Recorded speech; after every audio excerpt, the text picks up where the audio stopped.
Subscribe today, Tommy, if you love movies. Hey, look at boobies! I like movies. Hey, Cinema Gulp, where are ya? Help! Hey, take it easy. But I lost Cinema Gulp. Stay calm. Just go to YouTube to subscribe and hit the bell for all the latest videos. Hey, we're Cinema Gulp and we drink your cinema. Thanks, Joe. Now I can subscribe. And subscribing is half the battle.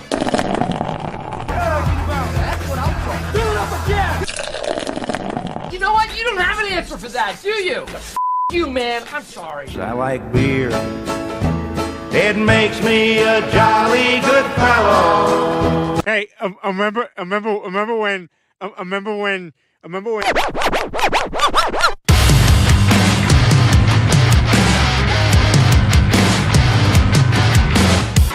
Is this thing up?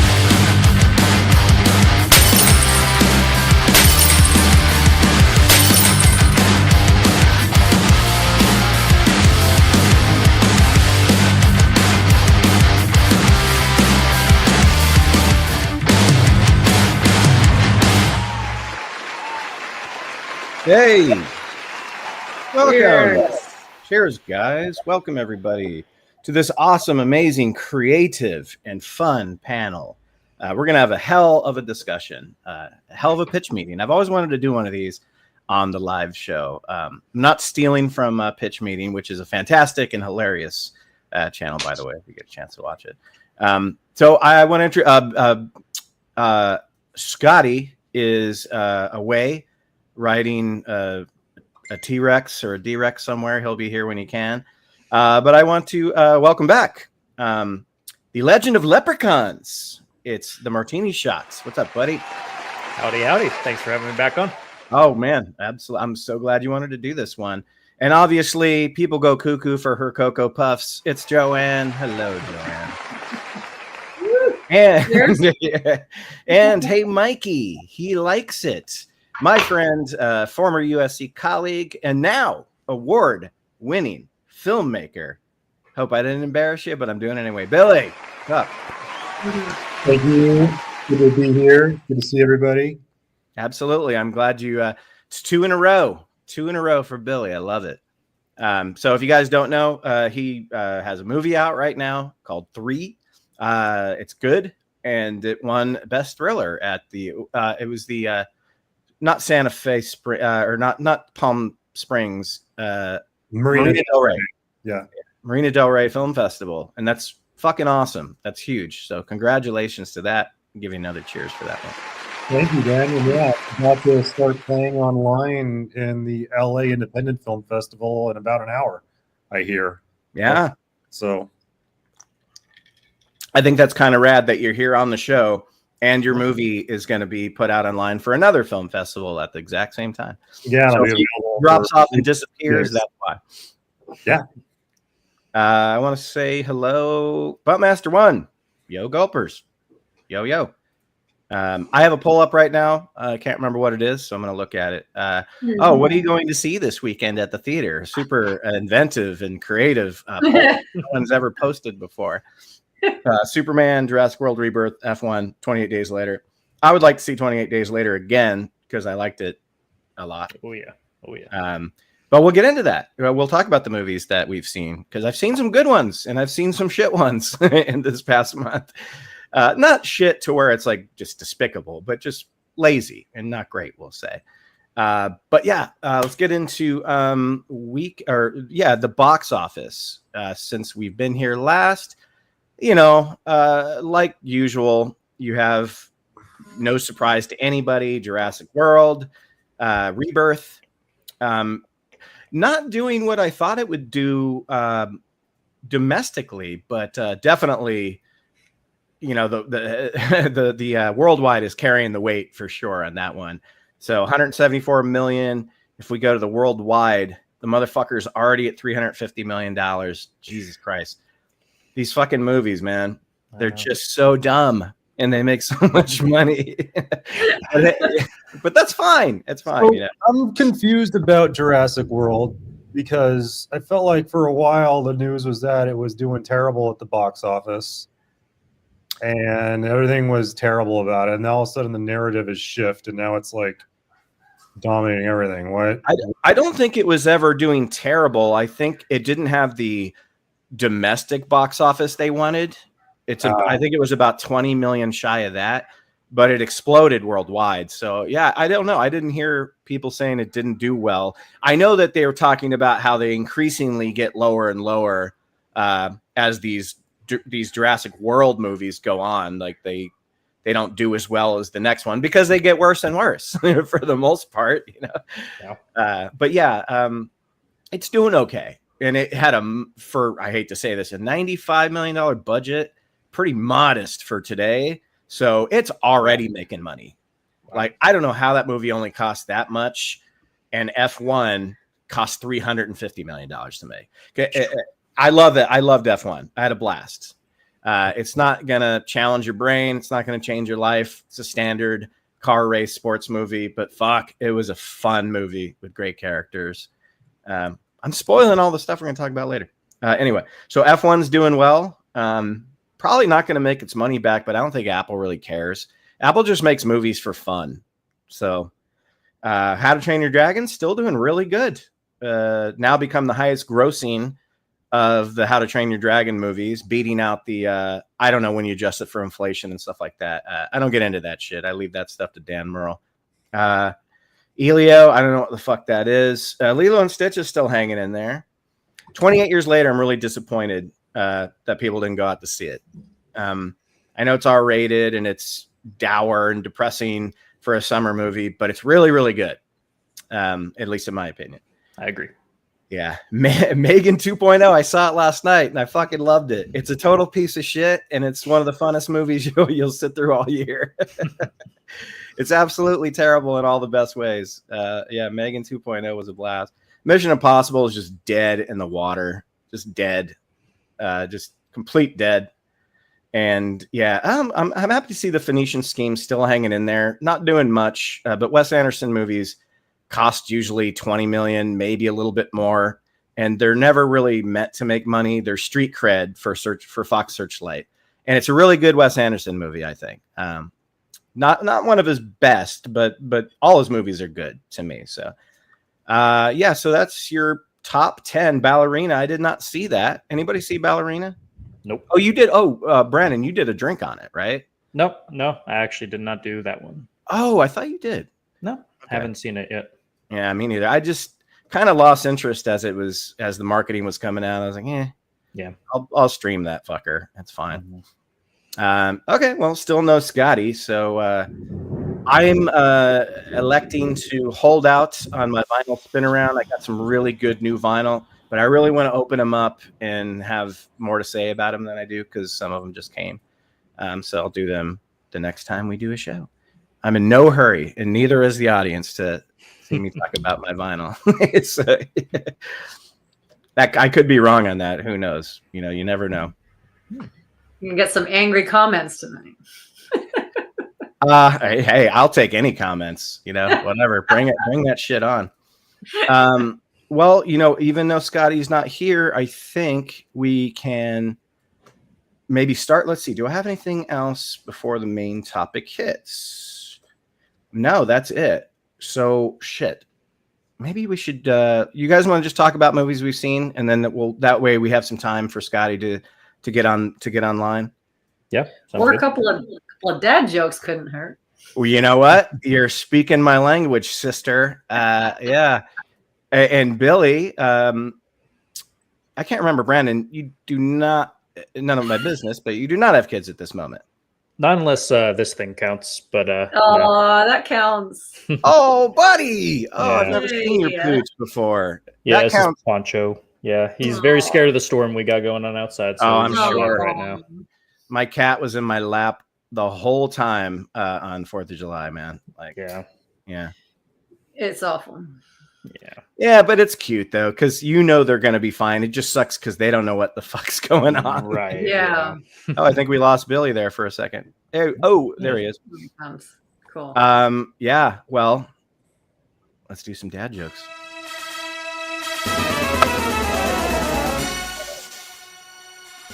Hey, Joanne. Yes. What kind of bees produce milk? Boo bees. There it is. Ben, did you hear about the wig thief who escaped from prison? The wig thief? Police are combing the area to find him. Don't worry. Billy, you got one? I'm afraid of the calendar. Its days are numbered. I did that one last week. Sorry, Brandon. I forgot to advise you on the dad jokes. Yeah, I'm not a dad, so it doesn't come naturally to me. I'm not a dad either. What holds your buns firmly and makes them look around? What holds your buns firmly and makes them look round and pretty? A hair tie. Ouch. That one hurt to say. No, I wondered why the baseball was getting closer and closer. And then it hit me. Classic. That one's pretty good. We got music. Billy. Along with this. What has more letters than the alphabet? The post office. What is Peter Pan's favorite? What is Peter Pan's favorite place to eat out? Wendy's. Yep. That's hard. That's like a dirty dad joke, but it's. Oh, yeah, I guess that's true. Oh. You know, Got any more parallel lines, they have so much in common, but the thing they'll never meet.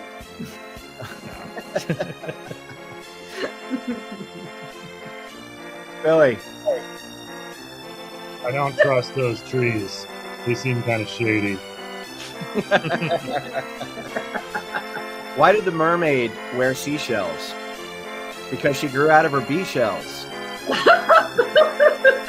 That's a good one. I like that. That's not that. Pretty good. Pretty good. All right. You still Save the rest going, for Jill? later. You got one more? I'm gonna save mine. Okay. Yeah, save them so we don't run out this ongoing moment of hilarity. Yeah, I got Wendy's for dinner. I wanted In-N-Out, but the line is too short, as usual.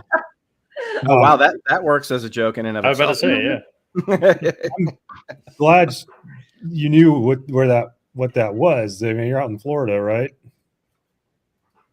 Oh, come on. Wendy's has got to be nationwide, right? Yeah. No, Oh, but you're talking about In-N-Out. In-N-Out is In-N-Out. Oh, Well, no, In-N-Out's just Southwest, California. right? Yeah. Yeah. Well, I lived in California for most of my Oh, life. okay. So. Hey, there's the man. I'm the Ayatollah. You are the Ayatollah Flat Coca-Cola, the Richard Simmons of Fruity Pebbles. Hey, It's Scotty R37. Hot diggity damn. You have no idea how sorry I am for being late. You're all good, man. It was the wrong USB plug. Ah, I know, right? It's all good. It happened. Yeah. We did. Me and I had one job. me and Bobek did our house or our Game of Thrones stream on Sunday night, and we were 2 hours late because my internet fucking was just completely gone. So the only way I could watch it on Max was to hardwire into my Mac and then just watch it online, which sucks because Game of Thrones is badass on my big screen and surround sound and stuff. But anyway, yeah, Scotty, we kind of we did our dad jokes roundup so that we could waste some time until you got here. So perfect timing because we literally just finished our dad jokes. Do you have any? Do you have any you'd like to share, or do you want to hold it? You know what? If you would like to hear any of my dad jokes, just look up Norm Macdonald's joke book. So, Oh God, yeah. Well, those are pretty long. Those are usually more than 2 sentences. Well, no, I have one for you. go for it. Hold on. Okay. So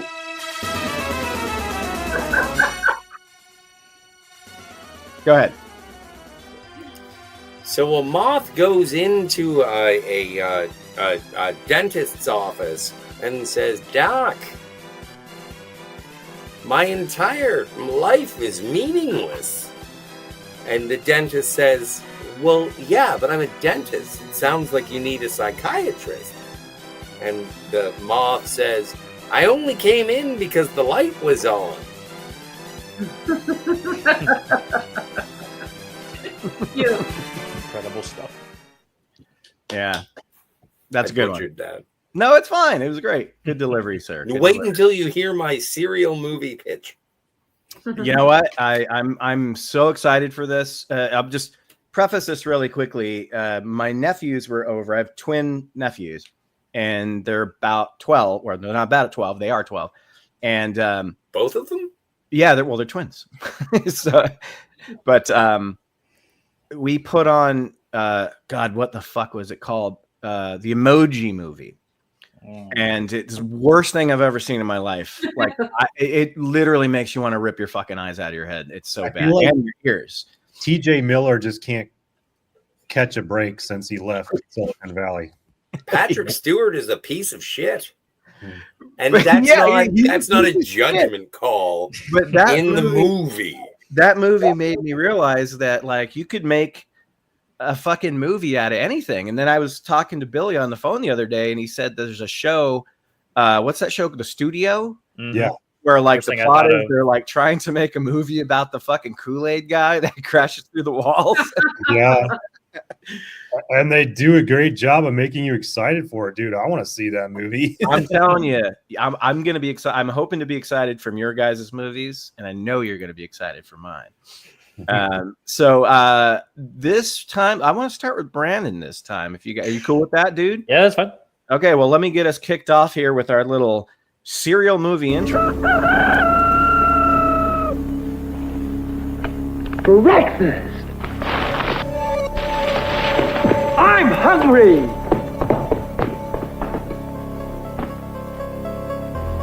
Take it from Karinkles. That's me. The best breakfast under the big top is post sugar rice Karinkles. So crinkly, so delicious, so different.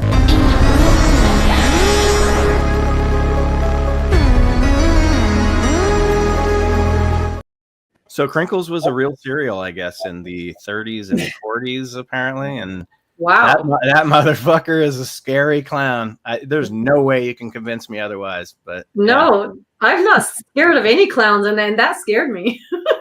just everything from the setup to how long it took. That was just the norm back then. They were okay with that shit. Yeah, that's true. You know That's what? true. Seeing that clown, and I know I'm very calm right now, but I was compelled to castrate myself. It's a reasonable response. Okay, so the game we're playing here, well, not the game. What we're doing here today, ladies and gentlemen, Cinema Gulp viewers, if there's any out there right now, we all were tasked to pitch a movie based on a serial mascot or serial character, if you will. So some of us, I asked, do a director, you can cast it, you can make it animated, live action, and then just give us the rundown of what it is. So Brandon, take it away, sir. Yeah. So the serial I chose, and also the name of the movie, is Lucky Charms.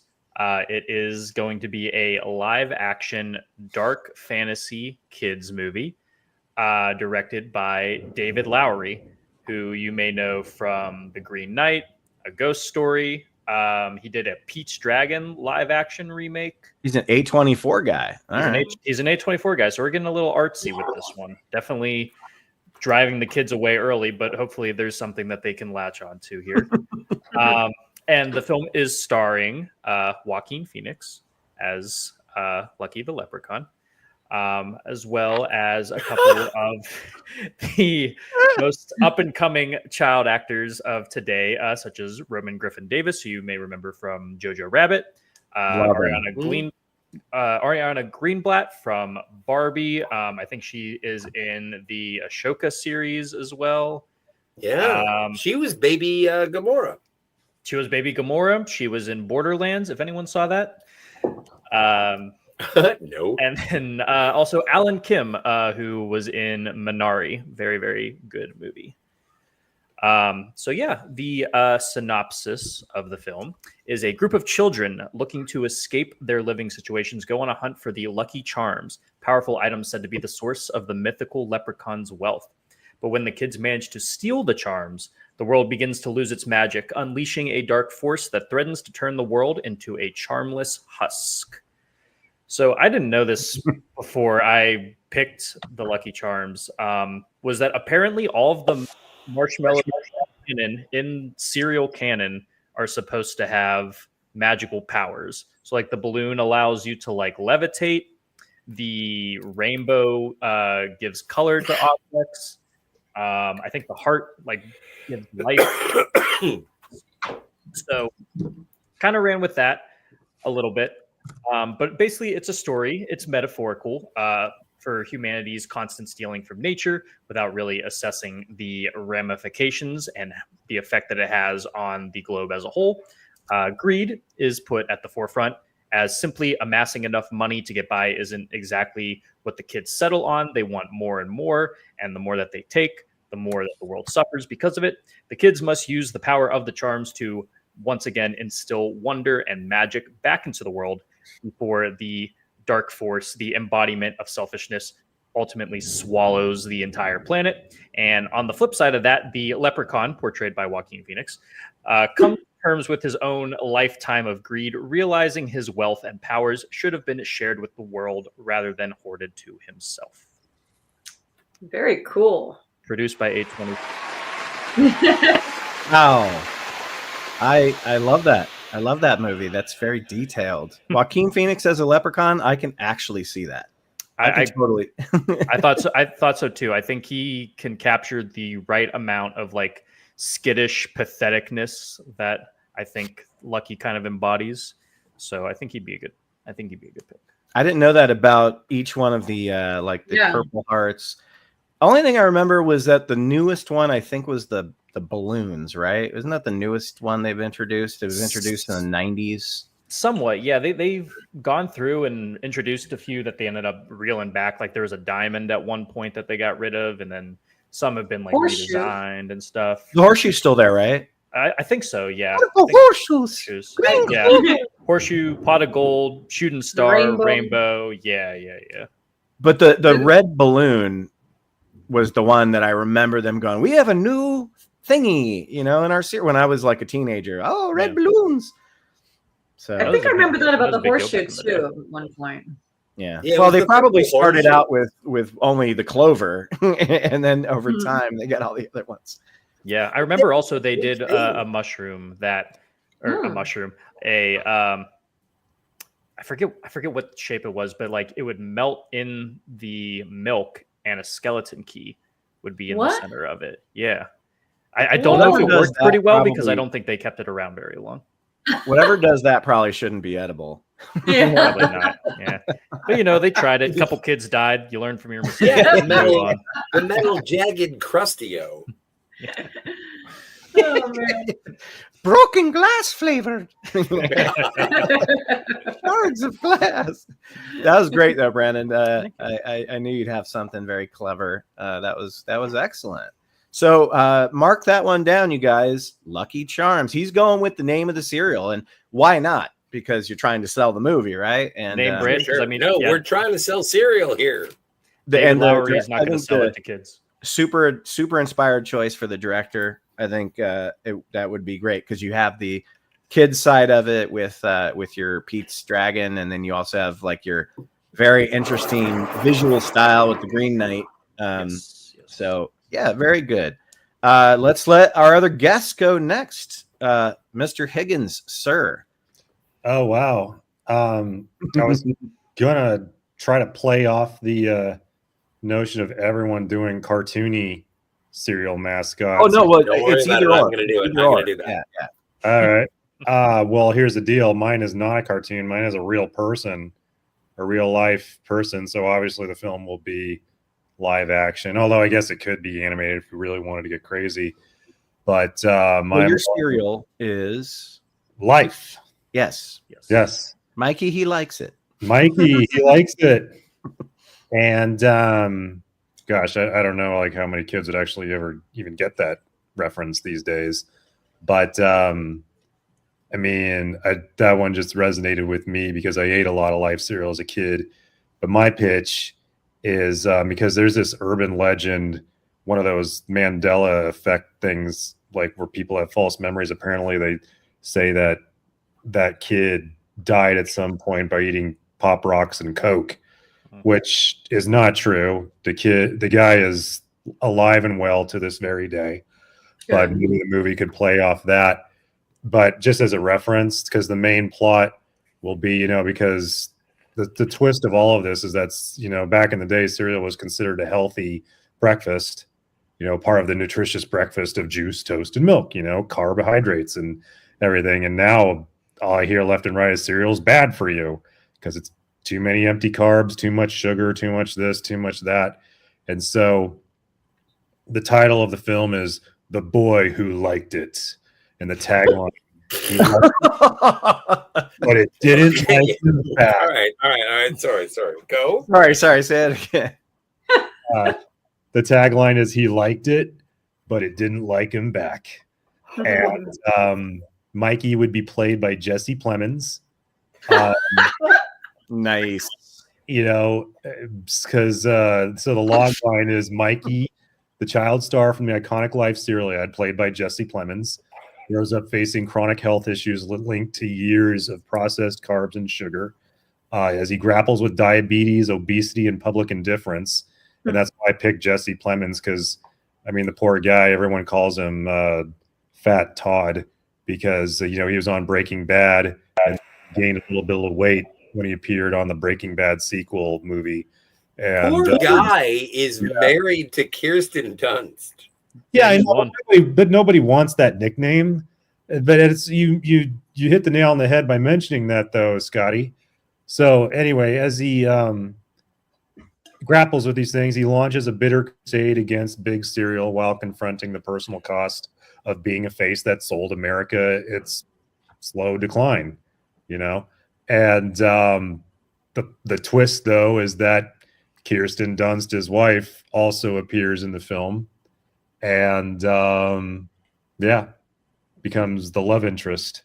So does Mikey like her? Gotta watch to find out. I guess. You only really need a treatment. You don't have to finish the story. Just enough for the hook. Is that it, Billy? Why not? I would. And who's directing it? Well, me, because I just want to make some movies, and if the movie bombs miserably, it's no skin off my back because I don't, have a Hollywood career to worry about yet. So, yeah, I love it. That's fucking great. So far, there's two bangers, in my opinion, that are very creative, and now I'm worried. I'm like, oh shit, is mine any good compared to these guys? That's great. I'll catch up with the chat real quick. Two of my homies just came by. I love this movie. Make It. I don't know which one. Master gets it. Life cereal is still around. I went shopping today for this beautiful box of Captain Crunch, and I'm pretty sure I saw Life. It just doesn't have the little dead boy, It doesn't have Mikey. No. Yes, it doesn't have Mikey. Doesn't have Jesse Plemons staring you down. That's who they should. If Billy made his movie and it was a success, Jesse Plemons would be all over the Life cereal boxes. So Billy, let's make that. I've got $50 in an envelope hanging above my bed right now. Let's get started on that budget. Yeah. I love that one. It's a very different take than I mean, when you said you were doing Life and you were doing Mikey, I was like, okay, this could be Lifetime original movie. This could be a horror. This could be a dramedy, a Kevin Smith drama, a fucking Cameron Crowe movie. I don't know, but it's a Billy Higgins movie, and I'm all for it. So, Joanne, why don't you do you care who goes next, Scotty or Joanne? Whoever wants to go. Let's let Joe go first. All right, cool. So I had two good ideas. One was for Count Chocula and one for the Trix Rabbit. I ended up going with the Trix Rabbit because as a child, I got really angry every time, as an animal lover. Thank you. As an animal lover, how he was being screwed over every single time really, really pissed me off. I did not like that at all. So I feel the same way. I relate. I'm so glad. No, I'm so glad. So I actually feeling sorry for the coyote and Roadrunner. Oh, I know. Yeah. So yeah, I wrote this, so apologize in advance. I'm going to be reading. So, all right, you know the line, silly rabbit, tricks are for kids. But what if one day the rabbit stopped being silly? They laughed, they stole, they ran. But now he remembers. After decades of humiliation, laughter, and denial, the tricks rabbit is done asking nicely. In fact, he's done asking.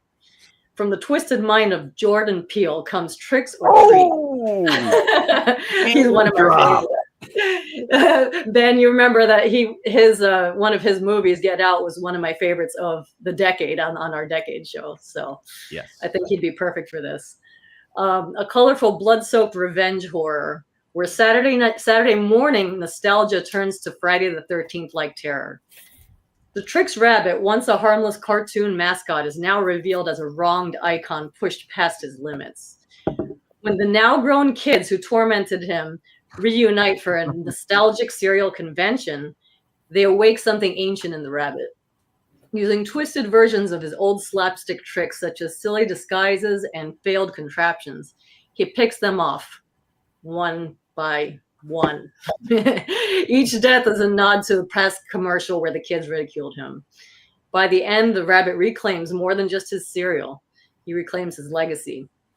Starring the voice cast from It, Bill Skarsgård as the Tricks Rabbit, Finn Wolfhard from Stranger Things as the leader of the kids, obviously older now. Also from Stranger Things, Maya Hawke. From The Thing, Keith David as narrator. And of course, Ben, John, if you're watching, score by Mike Patton. The kids took everything. Man. Now he's taking it back. Silly kids, revenge is for legends. I gotta say really quick, I love that you have Maya Hawke in there. Yeah.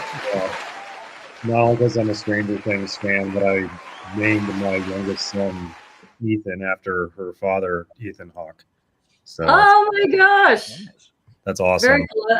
I'm a fan of Ethan Hawke too. Maybe we can put him in the movie as well. I didn't think through all the actors, but I wanted to get a few in there. But most importantly to me were the director and the score.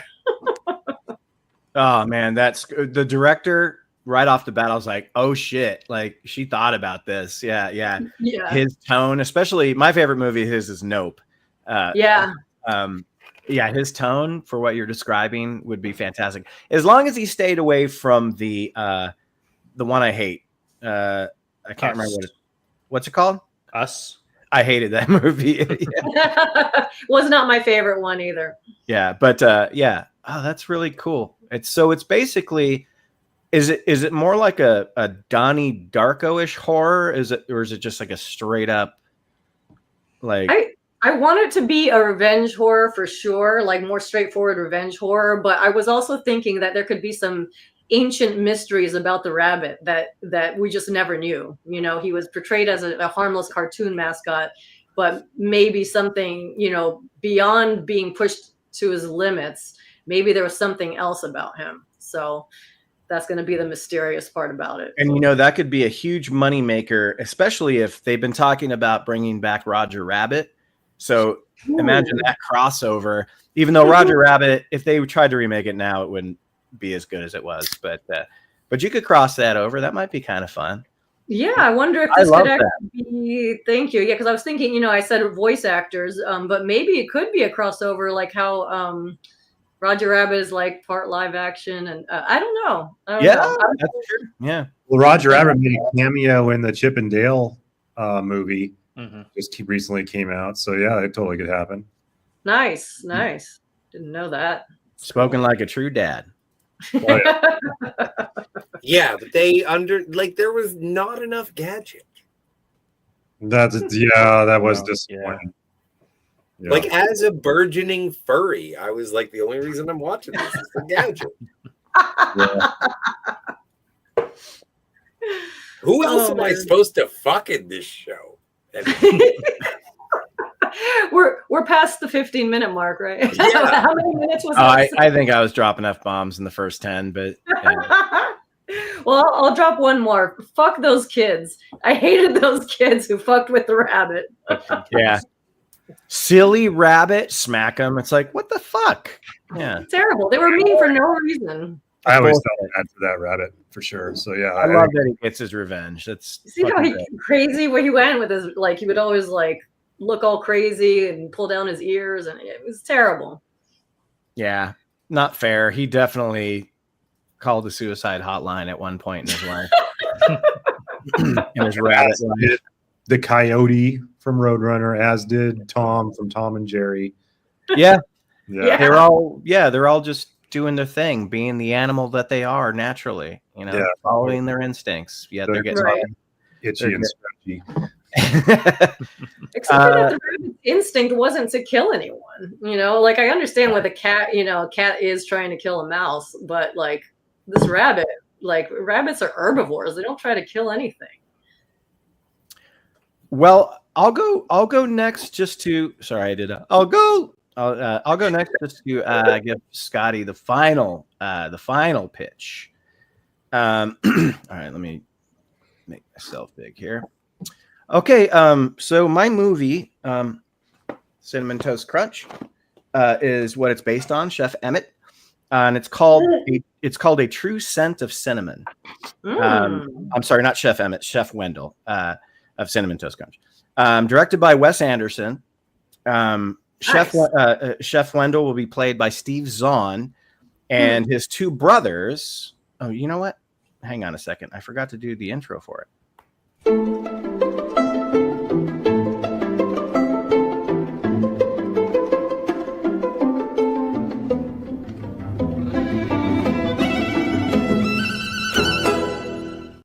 Just giving you a little bit of that Mark Allen Mother Spa. How am I supposed to follow that? Well, I didn't get a chance. I wanted to do one for everyone, but I didn't get everyone. I didn't get everyone's picks till late. I'm sorry. But the two brothers are going to be played by John C. Reilly and Steve Buscemi. Chef Wendell's a chef from Zubroka, which is, if you guys remember, it's located just adjacent of the Grand Budapest Hotel. He, along with his brothers, Quell and Bob, were master chefs practicing in the wild and extravagant arts of breakfast dishes. Chef Wendell was a drinker, so much so that he lost the trust of his brothers, and they conspired against him and proceeded to get him fired, and he fell hard, falling into drinking even more and eventually hookers and drugs. One night, he was at a pub and had a shot made of oatmeal, fine cinnamon liqueur, and milk, called an oatmeal cookie. I was wondering what Brandon was going to say about that. Cinnamon liqueur is good. The flavor struck a chord with him and sobered him up miraculously. Then he went to his kitchen at home, began repurposing the drink into something people could enjoy for breakfast. That delicious flavor of cinnamon and oat, sans the booze. He never went back to his brothers, but he did find a small cafe just outside of town that allowed him to create and serve this delicious cold breakfast to all the villagers. And eventually the whole world became huge. Cinnamon Toast Crunch was born. It was an instant hit. Everybody loved it. But his sanity and livelihood got challenged when the delicious breakfast is discovered to cause massive disillusionment and hallucinations. Men, women, and children all over the world began to think they're dogs, cats, aliens, even tables. As society started to crumble, Wendell must journey across the land and sea to find the one thing that can save all of this nonsense and save all this nonsense, the true scent of cinnamon. So it's an apocalyptic scenario? No, it's a Wes Anderson movie. Crazy shit happens in Wes Anderson movies. Yeah. Okay. Nice. So before it gets a post-apocalyptic, he goes and I do not have a conclusion to this yet, but I'm working on it. All right. Well, you don't want to spoil the ending. But a true scent of cinnamon is the name. Wes Anderson. I love that. I like the cinnamon liqueur. Yeah. I heard Brandon just go, ugh. The cinnamon liqueur was definitely the best thing out of all those ingredients. Oh, yeah. Oatmeal. Yes. Yeah. But I could see someone doing it though. Yeah, I could too. You should do that. When I make the movie, or when Wes Anderson makes the movie, you can do the oatmeal cookie, cinnamon toast crunch, whatever shot. But so Ben, I think yours is a winner because bear with me for a second. In this day and age, like I mentioned earlier, where cereal is now seen by many adults as the worst thing you could possibly eat. It's made different now, yeah. Well, so whenever I do talk to adults who want to indulge in cereal and have a cheat day or whatever, it always is cinnamon toast crunch. Always. Yeah, so you may really be onto something, but Lucky Charms is a tough competitor because my kids just love that stuff and they gobble it up whenever we get it for St. Patrick's Day. So. Yeah, I do remember. I remember, God, even in the early 2000s, Billy, you were saying there were still those commercials where part of a nutritious breakfast, and it had the toast and the orange juice and the cereal, and I think there was even like something else there. I'm like, Jesus Christ, like how much are these people bacon, eating for orange breakfast? juice, coffee, Yeah, it was, and then a bowl of cereal. Like it was corned beef a bowl of hash. Cheerios, a glass of orange juice, a glass of milk, both filled to the top. Yeah, and 2 have some pieces toast. of toast with butter. And then milk in the cereal. Like it was like part of your complete breakfast. And it's like, yeah, the last thing I should have is the fucking oatmeal. Well, them pushing all that shit in that day and age is like, yeah, we have an obesity problem. I wonder why. Yeah. I don't know. The diabetes epidemic. I wonder why. We're all good. Yeah, but anyway, you're in I Canada. wanted to say the reason I picked We still have oats. The reason I picked Chef Wendell is because he got completely done dirty. They took him off the boxes like 20 years ago, I think, maybe longer. Mm-hmm. And then what'd you say, Billy? They replaced him with like some kids or something first? No, I was just saying that back in the day it was 3 chefs. Well, no, it was 3 chefs, and I have his brothers played by John And there was Cena. he just had Wendell, but they turned him into some like raging psychopath who was sort of like the Trix rabbit who was always trying to steal the cereal from the kids.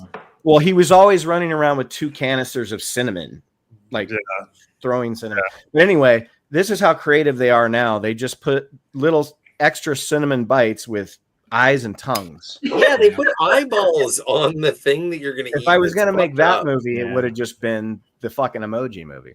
But and mine was also live action too, by the way. Which my kids have seen, and I did not. You saw That's the bottom of the I haven't barrel, seen man. the Emoji Movie. I caught chunks of it. It is but you know what? From what I understand, from what I've seen of the Emoji Movie, Patrick Stewart playing poop is my favorite Patrick Stewart performance. Well, here's the thing: like you had the 2014 Lego Movie is like a fucking masterpiece. Like, how did that movie turn out so good? It's because it had great writers and they wrote an interesting, really cool story. But all that did was feed into people. Oh shit! Well, what else do we got? What else is there? What thing can we give eyeballs to and make talk? And it's like emojis. They even did a Playmobil movie. Mm-hmm. What? Oh, what? Playmobil. With Anya Taylor. Anya Taylor was in that. Really? That was her? My that was her. stars. I hope that check cleared. I hope so. They should do a tire movie where it just takes place inside a Pet Boys. And it's just a bunch of different tires talking to each other. I don't know. Well, it's a great show. It's the Shane Gillis show on Netflix. Yeah. If you want to see the pre-production of the Kool-Aid movie, check out the studio on Apple. Right. I might have to. Scotty, are you ready, sir? Oh, I am so ready, my friends. Okay. I apologize for everything There better be a Star Trek twist, or I'm going to be pissed. This is. I do not have a cast. I do not have a director. But I You can come up with one quick. Well, no, it's not a name director. I don't know. Has anyone seen the Peanuts movie, the most recent Peanuts? Yes. movie? Yes. Yeah. It's very. So I want this to be earnest. I want this to be the animated mascots of these serials. The movie is called Crunch and Sam.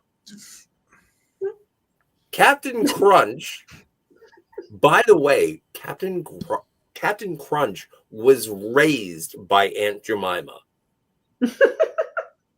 Now that I do not do that for shock value, but because it is Quaker Oats, they are both Quaker Oats. And so Aunt Jemima, the syrup, is the same company that makes Captain Crunch. So Captain Crunch is a nephew of Aunt Jemima. Moving on. He needs a boat. Sense. Yeah. He's lazy. He's become soggy by the milk. Mm. He needs adventure. He doesn't know what to do. So he meets the Keebler elves. In a milk bar somewhere. He's drowning his sorrows. And he says, I need adventure, Captain Crunch says. And the Keebler elf says, well, we got a tree. We know a lot of trees. Let's make the timber for your boat.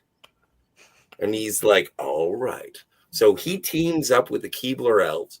They, on the way back to the forest of the trees, they hook up with Sonny. You'll remember Sonny. He's cuckoo for Cocoa Puffs. Yeah. So he's like a whirlwind of activity. He will, cut down the trees, make the boat. And the only thing he wants, Cocoa Puffs. So we promise him Cocoa Puffs. Actually, you know what? I think Sonny's a girl. Ooh. Yeah. Oh, really? We're gonna gender swap. All right. So anyway, they build the boat and they put it in the harbor. I don't know. Sonny does it. And they go to like the cantina at the side of the harbor, and they meet up with Toucan Sam. Ooh. Well, we need someone to take us to Sancoon. Where is Sancoon? We don't know where Sancoon is. It's something that Captain Crunch wants, and it's also something that Toucan Sam has heard of. And so it's a big deal. I'm pretty sure we can get Mr. T into this as well. Okay. I totally forgot about that. Was a cereal. Yes, it was. Yeah. So Mr. T is there, and he's just wise.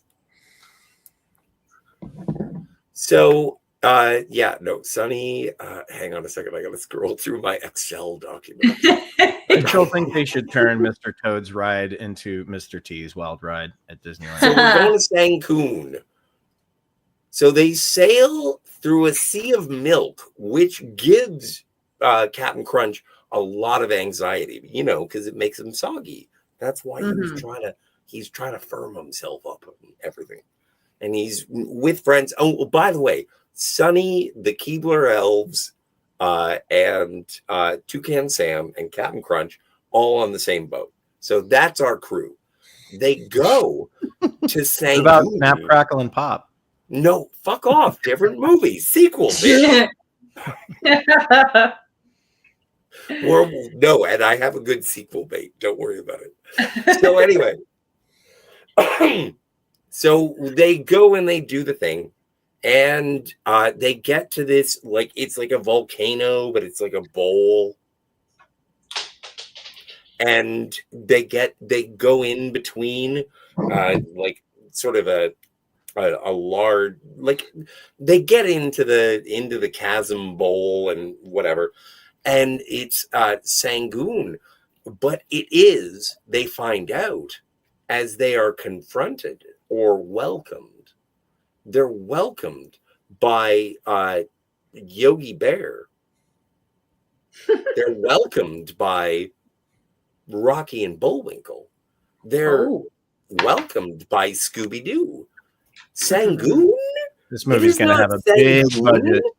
It's Saturday morning cartoon.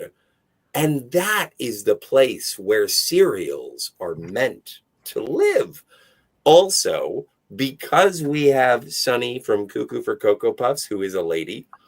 We also have Count Chocula, who is there already. And so they fall in love. And and so they just play Saturday morning cartoons while all of these serial characters are there. Now, the thing is that when they get there and we find what's his name? Count Chocula. And we're so excited to find Count Chocula. Toucan Sam says, you know what? I heard about this this beast named Tony. He would love it here. and Cap says, Captain Crunch says, who's Tony? and then Sam says he would think this place would be so great. Credits. Yeah. I don't know. Like, obviously, Wilford Brimley plays Captain Crunch. Do we get a backstory that explains why his eyebrows are on his head? On his hat. You know what? Don't eyebrow shame. On his hat. Oh, I just want to know. He's got a really cool hat. So, Scotty, yours is it's like an Avengers, where all these cookies and cereals and cartoons and Disney mascots, all that shit come together, right? Well, I mean, think there's no rules here, so that's perfectly fine. But so it is an Avengers sort of, right? Well, and then maybe I think I you know what? I was thinking about it when I was dreaming this up, and I don't think it's so much as an Avengers as it is Who Framed Roger Rabbit. Okay. It's if you're gonna make a serial movie, acknowledge everybody, but no, come on. The hero is Captain Crunch, and the best friend is Toucan Sam. That's why we call it Crunch and Sam. Yeah, it's his parrot. Or not his parrot, it's his toucan. It's his toucan. They're best of buds. They're best of beds. I love it. Just hopefully you get Post and General Mills and well, that's what I was saying. It's Quaker. going to be massive. Yeah, for sure. All of them to cooperate and license characters for this, Roger Rabbit-esque thing. Well, you know what? If I approach the people at Kellogg's and I promise that every person who sees this movie refuses to masturbate, I think that it'll work. You just gave me a great idea, Billy. I think the next one we should do is Toothpaste, the movie. That could work. There's Crest, and there's Crest. What's the other ones? They're Colgate. Colgate. AIM. Yeah, never. Oh wow, there's all these other ones like you have Dr. Bronner's toothpaste and all these other random ones. What about Cough Drops? The movie would be fun. You'd have Halls fighting menthol cinematic universe.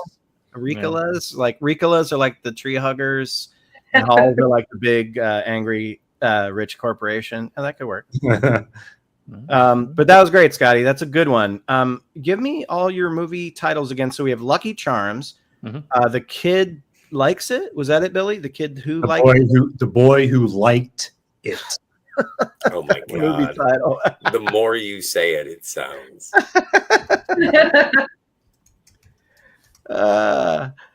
And then Joanne. Tell me the boy likes it. What was yours called, Joe? Tricks or Treat. Oh, that's so good. That's so good. And mine was called A True Scent of Cinnamon. Sorry. Cinnamon's one of those words that I'm always like, how the fuck do you spell that? It's so simple. Oh, you know what? Shit, I can't put 5 on here. I can only put 4 options. Son of a bitch. Oh no. Oh, you know what I'll do? I'll put 3 on one and 2 on the other. There we go. If So- no one votes for Crunch and Sam, I'm fine. I don't know. I know it's the best. I don't need you guys to find it the best. All right. Well, I think we all deserve a round It's of applause. better than the for those fucking really good- Goonies. Those are great ideas. Cheers, guys. Cheers. I hope you had as much fun as I did coming up with it. It was fun, and it honestly, like, all of yours and myself included seem plausible. You know, like, What if Captain Crunch is played by Charlize Theron? It's progressive. Well, no, it's But, smoking you know, hot, yo. I'm surprised that like Scotty or any Wes Anderson lovers didn't pick up that I want Steve Zahn to be the main character because I feel like he belongs in a Wes Anderson movie. He's never been in one before, you know? Steve Zahn is underrated. And also John C. Reilly and Steve Buscemi also would be great in Wes Anderson movies. My favorite Steve Zahn film is Joyride, which Oh, yeah, underrated. yeah, like they did a really great job doing Alfred Hitchcock stuff that was brought to more modern times, and even Paul Walker was fantastic in it. It was a really Lily fun. Sobieski. Wasn't that the chick there trying to make a thing for a while that looked like Helen Hunt? Well, no, Lily. but she worked with Yeah. Kubrick. Oh, yeah. I remember my uncle was watching it with me, and he's like, "You know who that is, right? It's Jodie Foster." And I'm like, "Are you joking?" I couldn't tell he was joking. Jodie Foster's the girl's like 20 years old. I don't know. Jodie Foster. Yeah. Heavens. I should try to kill the president. Well, I think we all deserve a good Captain America salute for how good of a job we did.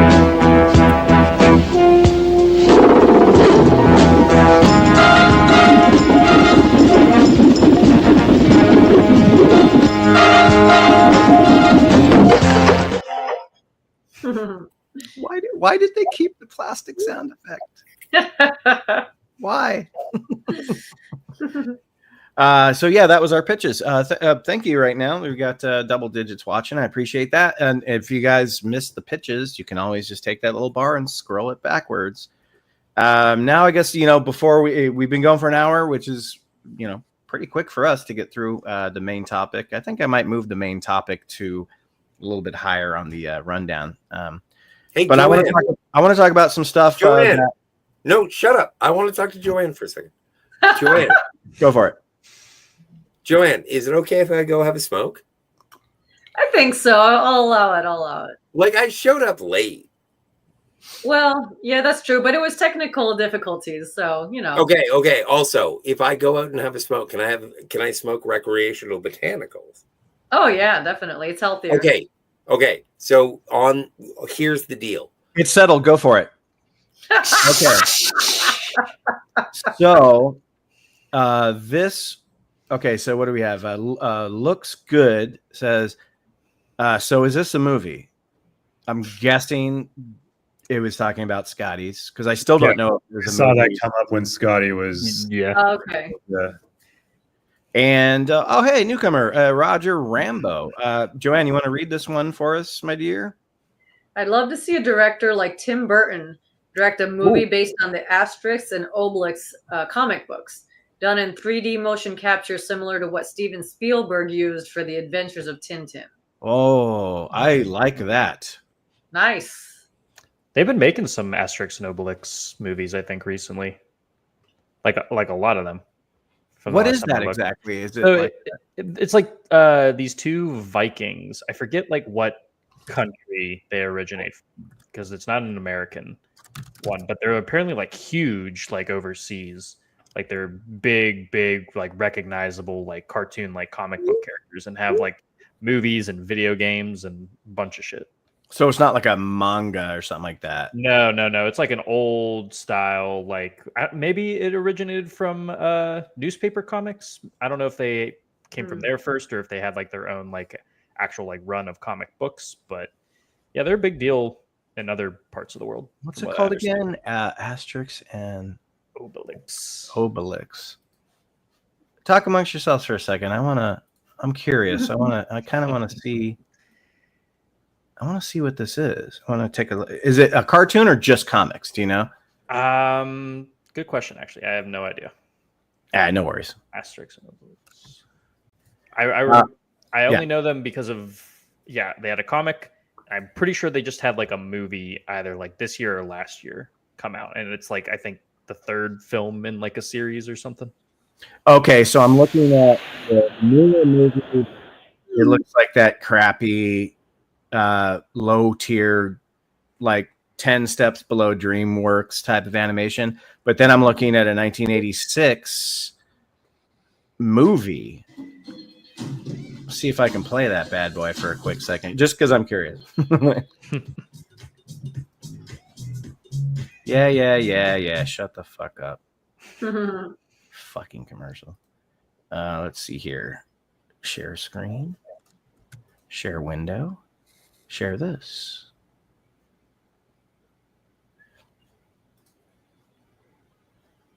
Oh, okay. Well, that doesn't make any sense.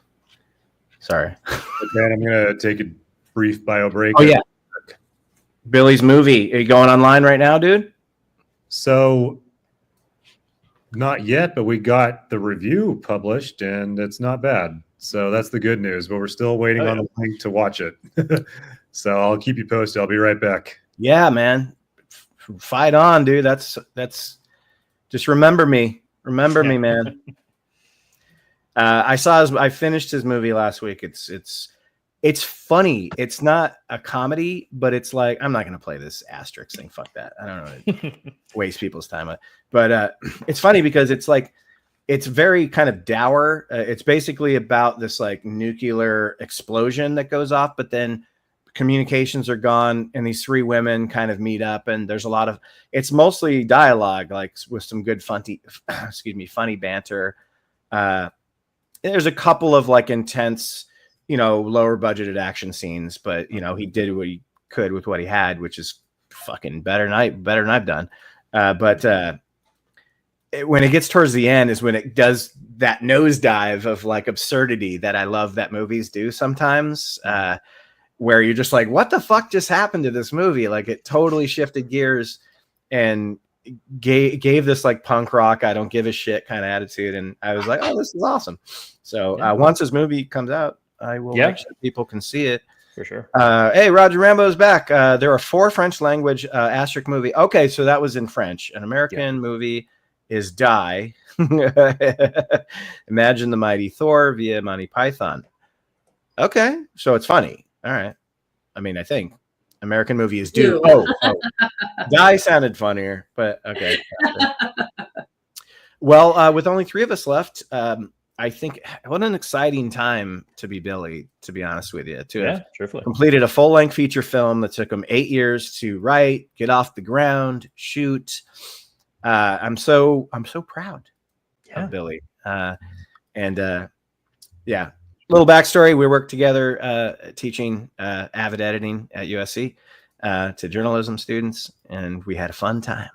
Nice. And now he makes movies, and I do this. You do more than just this. I know. But do you guys want to talk about some of the stuff you've seen? I know Brandon's done some reviews, but I still would like to hear it, that we can have a conversation about it. Why don't you go first, Brandon? Some stuff you've seen, in the past, since the summer started, anything that's come up for you? Yeah, let me pull up my letterbox list so Cool. I can have an accurate rundown of I should bring mine up I've too. seen. I will say I have been pretty behind on the amount of movies I've seen this year. I remember last year I was seeing like a ton. I was seeing maybe like 3 a week, and I'm so behind now. But okay, here's a few. Let's start with a bad one. Hurry Up Tomorrow, The Weeknd's movie to promote his new album. If y'all are familiar with that one. I didn't know that was a thing. Yeah, so it's directed by who directed it? Trey Edward Schultz. So Oh, It Comes yeah. the Night, Waves, Krisha. A director I'm not the craziest about personally, but I do usually appreciate his style. But this was just terrible. It's just so tone deaf. It really just feels like a vehicle to make The Weeknd appear like this deep, layered artist, but it just does it in the most basic ass way, where it makes it seem like he kind of has like his demons, but then they don't get specific about them, and it's all really just vague, and he doesn't actually learn anything worthwhile by the end. And then Jenna Ortega is in it doing not a whole lot, but she's there Doing her Jenna Ortega thing. she's like a super fan. It's almost like a mix between like Stan from Eminem and like Misery a little bit. And she just like tries to get him to realize like his music means so much to people and stuff. And it just feels all real, like self-masturbatory.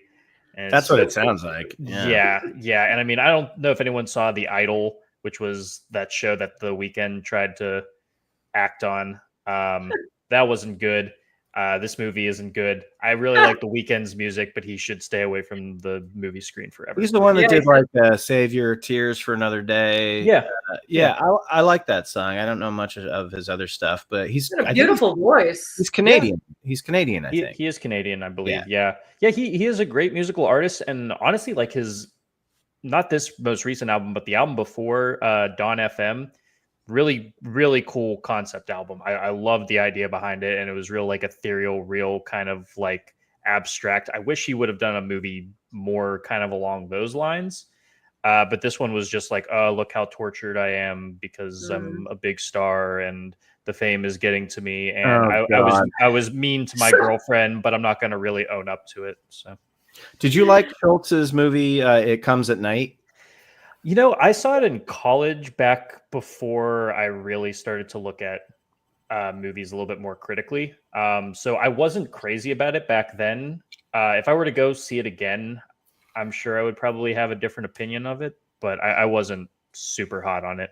John and I saw it at a film festival, and it was really hyped up. I mean, fucking huge, because it had this banger trailer, just an absolute banger, paranoia, fear, horror, supernatural, post-apocalyptic, all this stuff wrapped up in an A24 bow, and then the movie was just kind of about nothing, but it was directed really well. There just wasn't much to the script, I do remember that. Yeah, for sure. I think the editor really saved that movie. Yeah, and I mean, like the trailers, I think, like I don't want to say it was like misleading. No, not really. Yeah, it did feel really like hype, and I was really excited to see it. And then it just like wasn't reflective of what the trailer showed, which isn't always a bad thing, but like it did kind of set a precedent that it didn't follow through on. So I was just kind of like, yeah, but I think that showed some good directing chops by him, and obviously the editor. But yeah, so I'd be interested to see him do more stuff. He has only done 2 movies since then, and that was 2017. Yeah, he did Waves, which I do think is probably the better one. I'm still a little mixed on it, but I know a lot of people really like that one. So, well, I don't want to bury the headline or whatever they say. I think my favorite movie of the year right now is The Life of Chuck.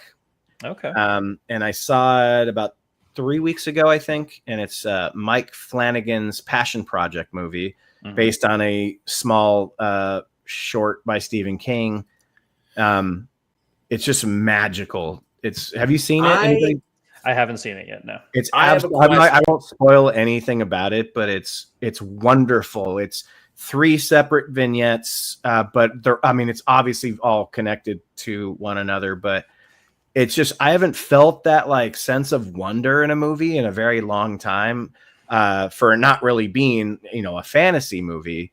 It's just, there's just magnificent directed sequences in that movie. Hang on, Scotty, that are just like, because it's a nonlinear structure movie, and I won't give away how it's structured because that might give away something in the it's film. not linear.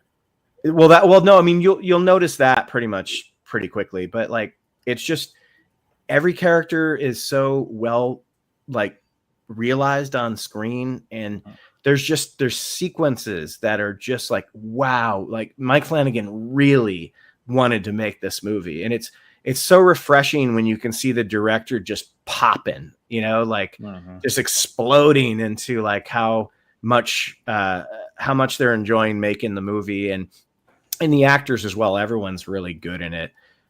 If you count the movie's actors, there's about fucking 15 people in it that have been in like an Avengers movie, but I guess that's with everything nowadays. But it's just really fantastic. And Josh and I looked at each other at the end of it. And we're like, oh my God, dude, like that movie it hits you on so many levels in so many ways throughout the entire 3-act structure. I can't speak highly of it. It's enough of it. It's really, really good. Yeah. I'm excited to see it. And the reason that I attempted to interrupt is because I really like when Stephen King stories are adapted to the screen and they are heartfelt. Yeah. Like, I wanted to ask you, how do you compare this movie, The Life of Chuck, to something like Hearts of Atlantis? Well, that is so funny that you brought that up, because that kept being brought up, that movie, in our conversation after we watched it, was Hearts of Atlantis, Shawshank Redemption, Green Mile, even Stand By Me. And we all pretty much concluded that the best Stephen King adaptations are not the horror ones. They're the ones, the ones that have the heart and the like. I love the Hearts of Atlantis, and I love Stand By Me. And Shawshank should have been the fucking best picture. Screw you, Forrest Gump. Oh, I agree. Yeah, for sure. Oh, don't even get me fucking started. One of our first ever Hump Day Happy Hours was most overrated movies of the past like 30 or 40 years, and I had Forrest Gump at the top of my list. And the thing is that I haven't seen The Life of Chuck yet, and I am looking forward to it. I'm just not sure how. Like, it depends on a day when I'm like, okay, I'll cry. Yeah, and it'll probably be on streaming in the next like month. Like, it was a really small release. I don't want to cry by myself. I want to cry in a theater. I'm not really. When I say like I don't know. I don't know if it would make you cry. It makes you just like happy to be watching the film. You know, like it's got you. And so you realize in the middle of it that it's got you, and as long as it sticks to landing, you're going to talk about it afterwards. Is it okay? So is it Hearts of Atlantis or is it Big Fish? It's Big Fish. Oh, okay. Yeah, it's Big Fish, which isn't a bad thing. I know I made it sound like a bad thing, but Big Fish. No, that's good. That's actually kind of great that you pulled that out of your pocket, because Big Fish does kind of come to mind, which is a hugely underrated Tim Burton movie, I think. But yeah, so I got that one. Joanne, what have you? Because I know you've been watching a lot of stuff, right? A few. I actually tried to see Life of Chuck like that weekend that you told me that you saw it, and it was already out of the Regal Theater here. Not a big release. Yeah.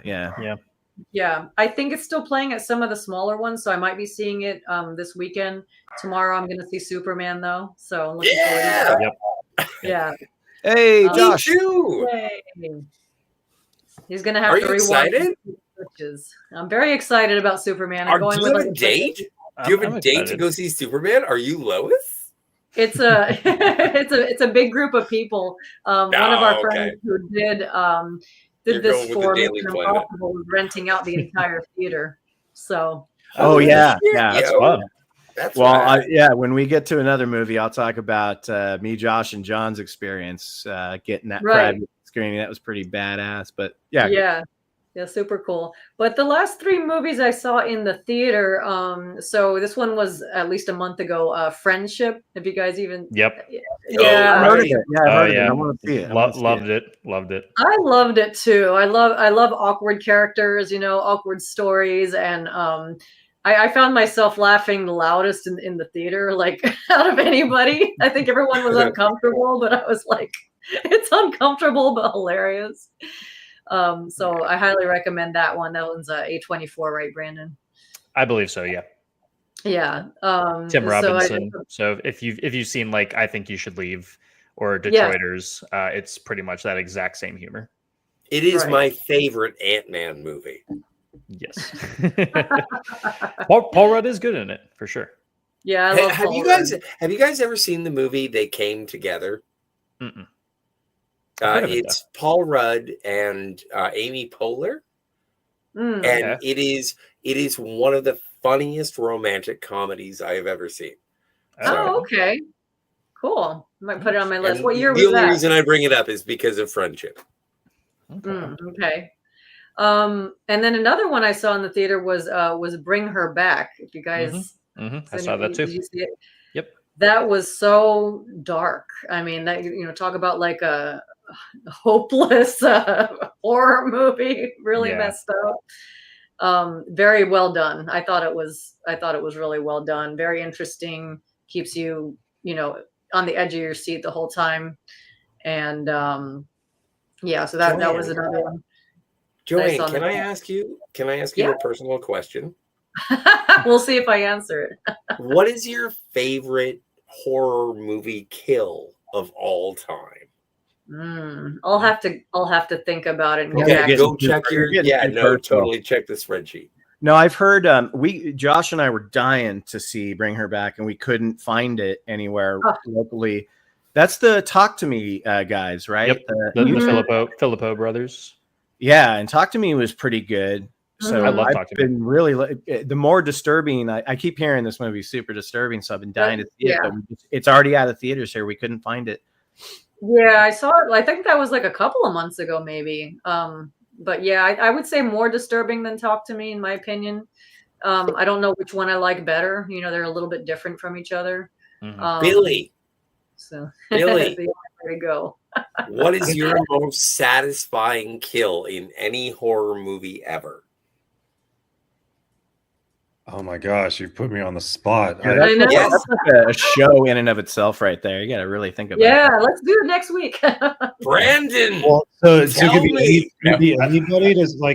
Does it have to be the antagonist, protagonist? I'll tell you my favorite right now. Well, that's what you really want to do. So go for it. My favorite is a toss-off between the ripping apart of the guy from Day of the Dead or the ripping apart of the guy from Shaun of the Dead. When they rip them apart and then the zombies eat him. Is that the choke on it? Where you screaming choke on it? That's my favorite of all time. I'm pretty sure it's from Day of the Dead is the better one. Oh, dude, Day of the Dead, that Tom Savini work, man. When that body... dude, that scene's nuts, man. That's right. That's good. That's a what good happens. One. That's what happens to Captain Crunch in the third movie. Just gets torn apart. Just by zombies. Billy, were you successful on what you just had to do with the film and stuff? Get it all? You still waiting for the link. Well, while you're waiting, have you seen anything in the theater in the past? Since the summer started in May? No. As I said last time I was on.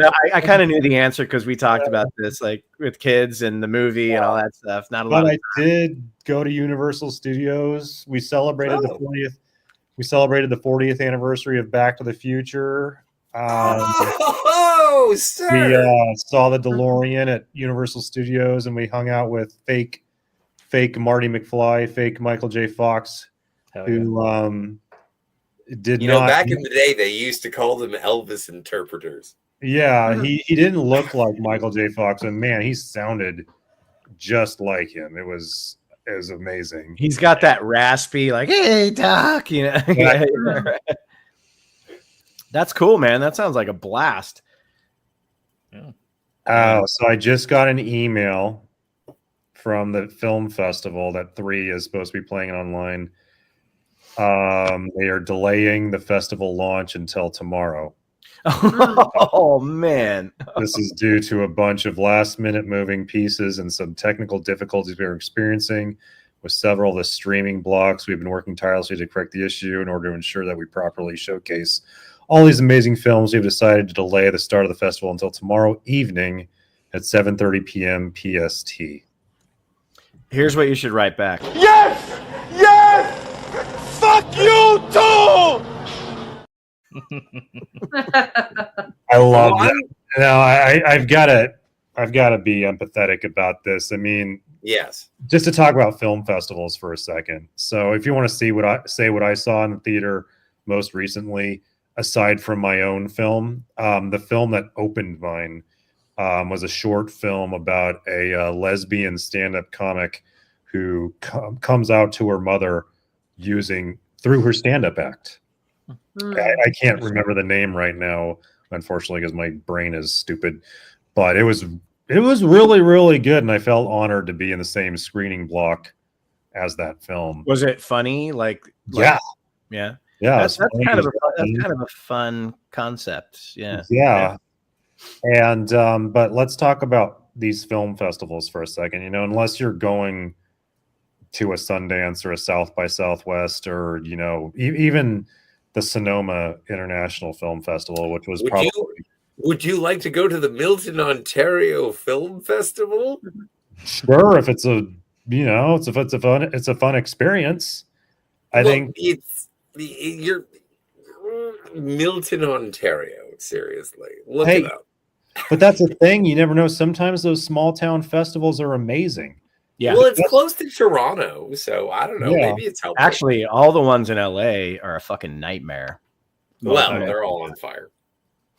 Well, so yeah, the best festival experiences I've had so far in my entire indie film career is Sonoma International Film Festival and the California Independent Film Festival that used to be held in Moraga, which is a small town here in the Bay Area. And Sonoma is also a small town here in the Bay Area. But because they're small town festivals, they have that built-in audience. They're just people that just love going out to see movies. And the theater is packed, and you don't have to do a damn thing to pack it. The festival just has a built-in audience.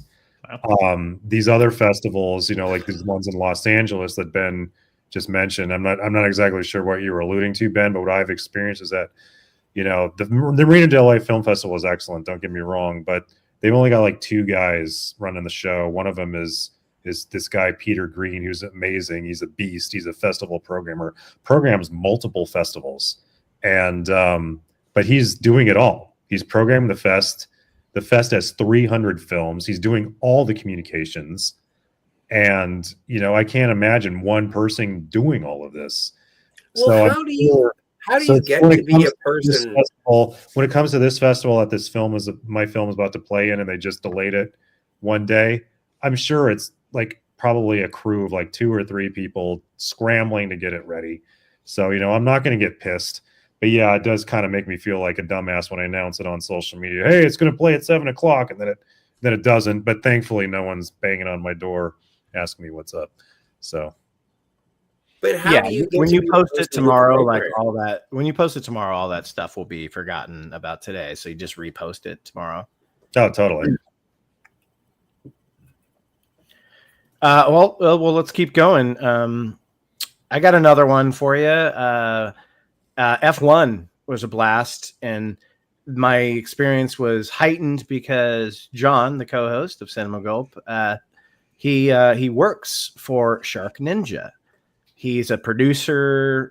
He does all kinds of stuff for Shark Ninja, and Shark Ninja is a huge presence in the movie, having be all over the uniforms, all over the cars, as a huge sponsor. And then there's a lot of product placement. So his entire company rented out a big private, beautiful VIP theater with catered food and all kinds of cool stuff. And and like vouchers for popcorn and soda and blah blah blah.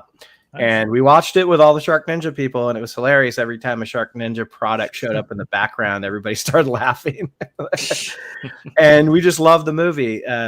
It's great when you see actors like Brad Pitt's caliber just having so much fun in a role and just doing what he does best, which is just charisma. You know, it's really fun.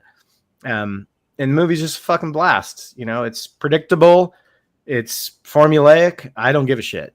It was fun. It was a very fun time. And first of all, I heard F1 was fantastic. It's great. Yeah, it's a blast. You know, I don't think predictable is bad as long as you're enjoying whatever. You know, the actors are fun, the characters are fun. I don't mean predictable as far as final outcome. More so as like, you know, it's about the older guys coming back and he's going to train the younger guy and then they're going to butt heads. The outcome actually throws you for a bunch of loops. So I don't want to discredit it by saying it's completely predictable. Just the standard sort of formula is predictable. Well, but it is it's so much fun. It's so much fun. Like, I just want to contextualize. Sound design is absolutely insane too. I just want to contextualize the race car aspect of the movie. Like, I thought, like, I contribute to a channel called the Phantasmagorium. We were going to do Star Trek movies, and I was like, fuck that noise, Silent Bob. Why don't we do something that nobody does? Let's do race car movies. And so we started with Ford versus Ferrari. We went to Days of Thunder. Like, no one watched the square root of Jack Squad. They were like, yay, good for you guys for trying. And so, and we were going to watch F1. I really want to see F1 in a theater. Like, I think that's going to be amazing. Probably really better than Days of Thunder. Yeah. It's a better. Yeah. Well, I mean, even the things that we were going to go forward with, it was like Le Mans with James Garner and Grand Prix with Steve McQueen, or vice versa. Like, we just wanted to do race car movies. Scotty, And I'm sorry, so- real quick, Scotty, what was the name of your pitch movie? Crunch and Sam. Okay, continue. Sorry. Captain Crunch and Toucan Sam. Part one. Really quickly, the first poll ended. What was your favorite pitch out of Lucky Charms, Tricks or Treat, or The Boy Who Liked It? Lucky Charms wins with 57%. Tricks or Treats gets 58 or 28, and The Boy Who Liked It got 14. All pretty good. Every time I hear The Boy Who Liked It, I just think that it's a sex crime. Well, the sequel could be called, you know, I'm not going guilty. there. The Boy Who Liked It Twice would be the sequel, but no. The Boy Who Liked It, double penetration. Anyway. Yeah. But congratulations there, Brandon. I think people love fantasy and people love leprechauns. You know, you can't compete with that, you know? Yeah. But yeah, that was good. Everybody got some votes. So, you know, ours is up now, though. Anybody watching now, I don't even know if they were watching when we were doing the pitches. So we'll see what's me and Scotty Garner. But don't forget to like and subscribe, everybody. Share. You know, if you didn't catch us at the beginning of the stream, go back, check it out. Yeah, if you missed the pitches, you can go back and enjoy them live. Yeah. You know, I may actually edit the pitches into a separate video because I just think they're worthy of maybe another way of putting it out on the channel, because I think they're all good. You know, they're all fun. We can build in some that way I can put some animation and some visuals on it. You know? In case anyone steals the ideas and makes $1 billion off them. Yeah. And we copyright this shit. Yeah. Copy. But Brandon, what else have you seen? I guess we'll go ahead and talk. I know we kind of talked about it very briefly earlier on, but 28 years later. Yeah. Nice. What a fucking fun movie that is. Yeah. I loved it. Me too. It wasn't the movie I thought it was going to be. Like, it still feels like it's from the same guy who did 28 Days Later, but it just feels like a completely different film. It feels like mature is not the right word to put it, but like it feels like there's been an emotional development since 28 Days Later, and it feels just like an expansion upon Danny Boyle and Alex Garland, their skills, and that they just kind of now have had like about like 20 years now to kind of just like develop their skills and go forward from there and have a new like outlook on the world and life. And I think it's a really beautiful film in a way like I wasn't expecting. Like that the climax isn't a big like zombie shootout or anything like that. It's a real small, quiet, emotional moment that genuinely had me like close to tears. John was crying. Yeah, it said it on our review. Yeah, it's very moving. And then at the same time, there's gigantic zombie dicks flopping around the entire time, and like bullet time. I like love zombie gigantic kill. zombie dicks. Yeah, so like it's not as much as I love gigantic zombie vaginas, though. True. I'll drink to that, brother. Thanks, man. But it teeters on like tonal whiplash, but it lands it so well, and it's such a fun movie. I've seen it twice in theaters now. Each time the audience had like a blast with it. Very, very fun movie for sure. If you get a chance, watch mine and John's review of it on the channel. I didn't get to finish it, but I got a little over halfway through it. Oh, well, thank you. So we do have some very similar opinions on it. For Good, sure. good. Yeah, because, and I don't want to reiterate again, but like we just the fucking shots in this movie are like it's just incredible. Like the on an moonlight, iPhone 15, the moonlight lighting up the splashes of their footsteps. Oh my god! Oh my fucking like, god! I would frame like a still from that. Yeah, like scene. It's so, and they shot it on an iPhone 15. Granted, with a bunch of fucking like extra like. Well, yeah, they had like certain rigs made and things like that. But did you see there's a behind the scenes photo that they had? I think it was in our review. I said 18, but I think it was more like 24 iPhones to do that wrapping around them shot that you were talking about. Yeah, guys. My mom just got an iPhone 16. Oh, hell yeah. So are you saying that she could make a movie this good? For sure. Anyone could. She has a vision. But I think you're 100% right, Brandon, about like we say it again in the review. It's like it's more polished.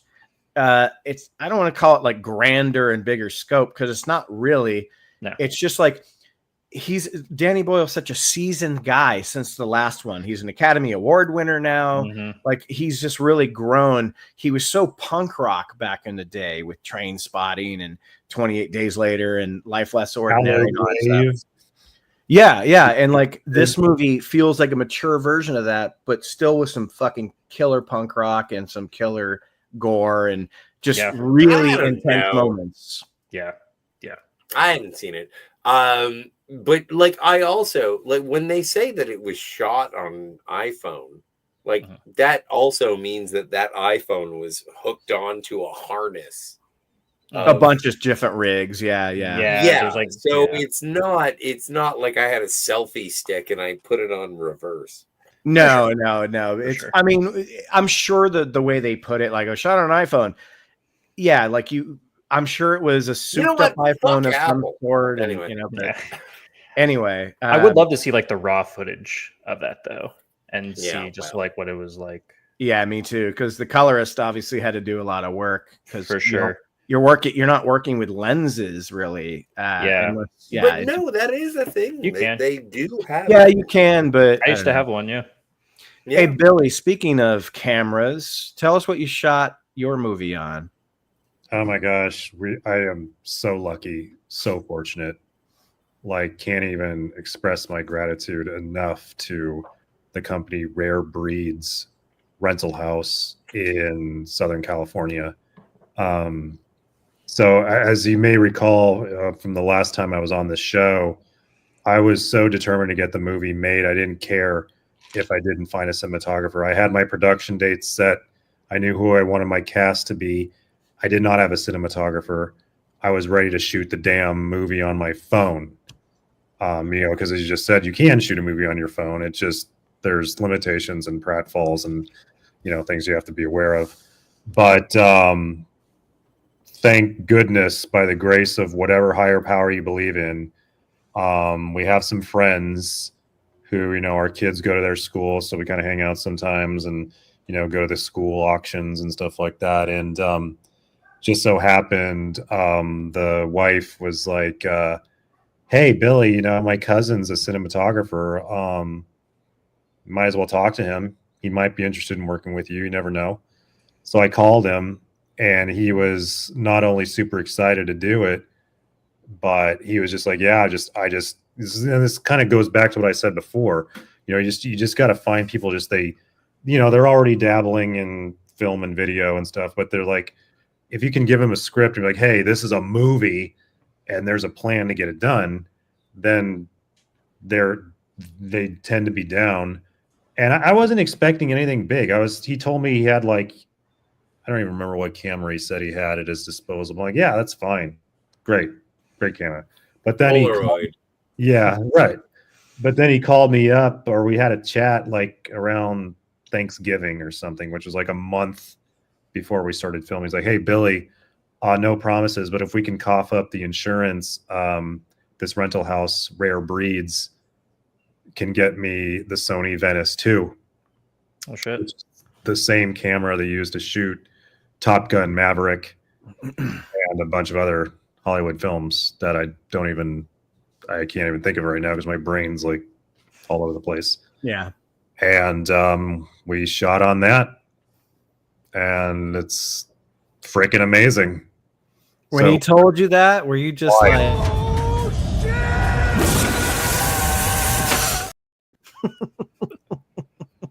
honestly, and my first reaction was, dude, if that camera gets fucking broken, I am. Oh God! I might as well shoot myself in the head. That's worth more than my life. My mind went. And then we were figuring out the insurance, and I'm not even going to go into how that went, but we figured it out. Something did get broken, but it was minor. It was a grip piece of thing. I think I paid $300 and everything was fine. So yeah. Well, that's awesome. That's amazing. I saw Jurassic World Rebirth. Yeah, me too. It was pretty shitty. Yeah. Yeah. What is going on with adults in this world? Seriously, we all know about, have you not shown your children Jurassic Park?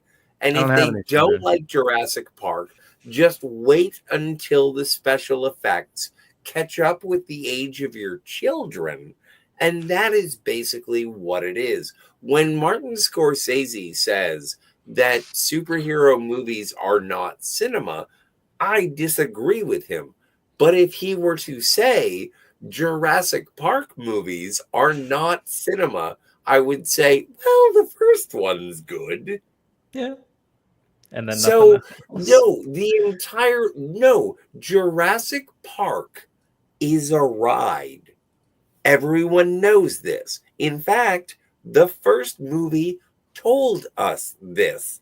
There is a book that says it's a terrible ride. So, it's a self-fulfilling thing. Well, we live in Jurassic Park. So I mentioned I haven't been to the movies in a million years, but I have been to Universal Studios recently after we were 65 million years. Yeah. Yeah. Sure. Speaking of rides, the Jurassic World ride at Universal Studios is insanity. It's epic. Have they updated it?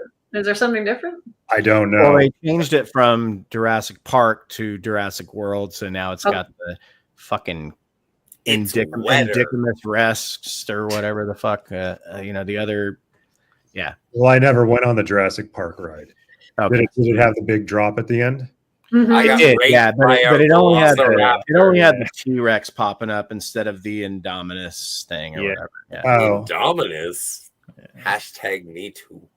So well, scratch all that. I guess I was just a I'm being ornery. I was a Universal Studios. I'm drunk and stoned. I was a Universal Studios theme park virgin, not the studio itself, but the theme park. Okay. The studio, but the big drop was the highlight for you, right? Well, it got me drenched twice. Yeah. And it got me. Someone who doesn't easily scare on theme park rides, Splash Mountain, Giant Dipper, whatever. That one got me. I'm like, oh, Yeah. I screamed. So it was the most fun for doing that. I screamed, and I think I screamed the second time too. Like, oh, if you sit in the back, you don't get wet. No, you get drenched no matter where you're sitting on that. I make sure. Yeah, dude, I think I just pulled a muscle doing that. I know, right? Yeah, but so the first Jurassic World had me. I actually was really enjoying it until a point where something happened. I don't even remember what it was that made me lose my suspension of disbelief. I don't remember what the moment. The little spear balls that kids get to just drive around. No, it wasn't that. I can't remember what it was. But they established a rule and then they broke it 2 seconds later. I don't remember what it was, but I would say that regardless of what you think about the Jurassic World movies, what was really fun about the first Jurassic World was seeing what Jurassic Park was going to be. Right.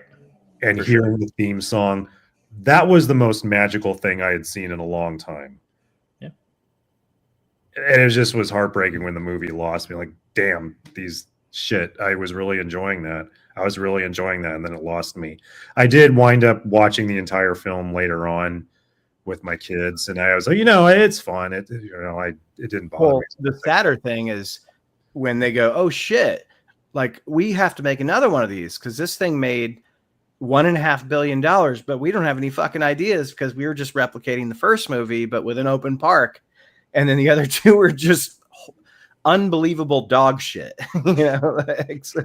I will say, after seeing this new one, it almost makes me appreciate that last trilogy a bit more because there were attempts to try to do something a little bit different. It actually tried to be... It put the world in Jurassic World. It was taking the dinosaurs out of the park and putting them into different areas around the globe. Unfortunately, they didn't do anything with that idea. They didn't. They did a little bit more, but that's better than this movie where it's 10 years after the last Jurassic World movie, where now dinosaurs and humans are coexisting, and the first thing they do is the climate's killing all of them, so there's no more. Except they're all on this other park you didn't know about.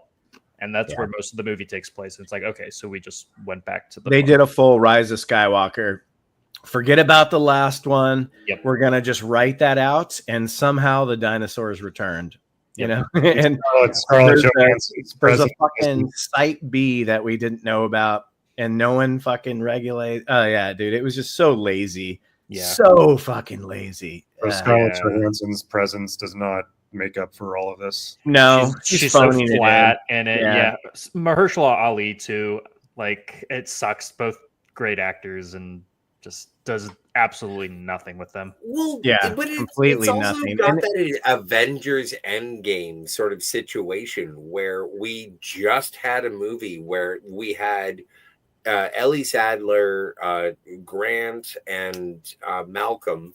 I only know Ellie Sadler's both names. Laura Dern and Jeff Goldblum.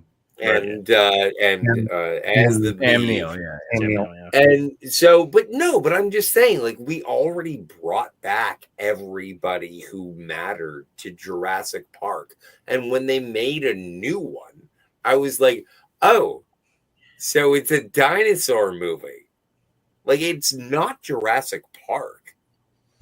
Yeah. None of the rules of Jurassic Park apply. No. None of anything.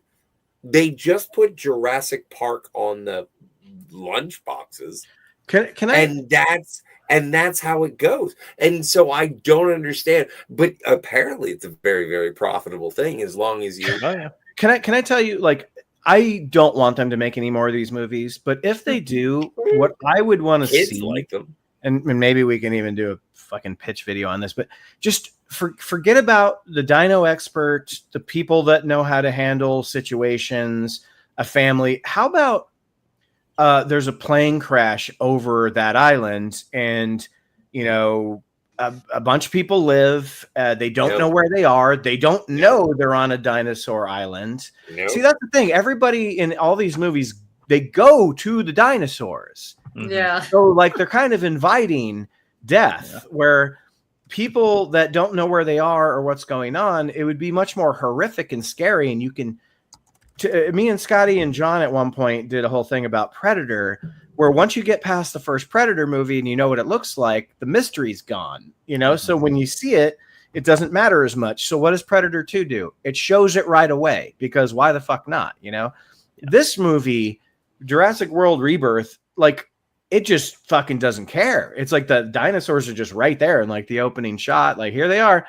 And don't get me started on the Snickers wrapper, but we won't go there. But well, it's funny that you like brought that up, because I'd like to see a Jurassic Park movie where people don't want to go there but end up there, and then they have to figure out how to survive. You can almost give it sort of a Lost feel, but without all the weird shit in Lost, you know. But yeah, we'll see. It almost had that, because there is a family in the film that gets like so shoehorned in, though, man. They were shoehorned, but like even just like the minor bits we got of it, I'm like, I like these people a lot more. Like, I'd rather see the movie be about them. Same. And, like, figuring out how to not only navigate the dinosaur island, but also navigate having your daughter date a shitty guy.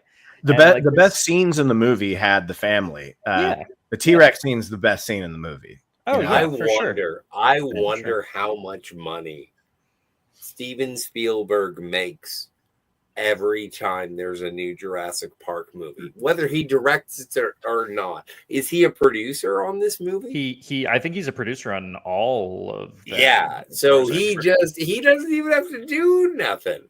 Well, he David made this franchise. David Kep wrote this fucking movie. I think that this is the most creatively bereft franchise that has ever existed.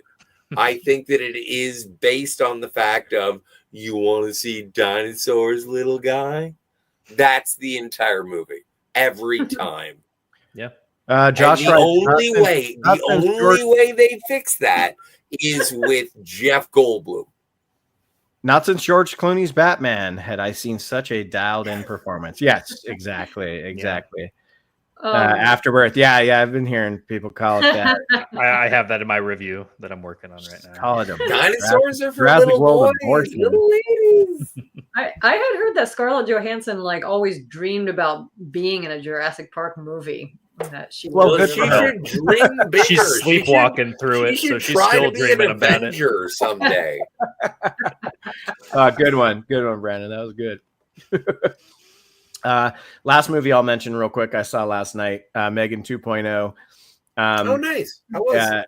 It's just a goddamn blast. It's so ludicrous and ridiculous. From I will where the first one was just this like small, quaint sort of horror / comedy about Megan, who's, you know, AI doll, kills people, and it's just it's silly, but it's just small scale. This one is like international espionage. Our characters from the first one are now like doing spy stuff, and there's like Mission Impossible stunts, and all the bad guys have henchmen that are dressed like stormtrooper. It just goes fucking insane, and I kind of appreciate it for that. Like, Nice. it just said, fuck it, we're not gonna like retread Megan and just have her wake up in another body and do the same thing.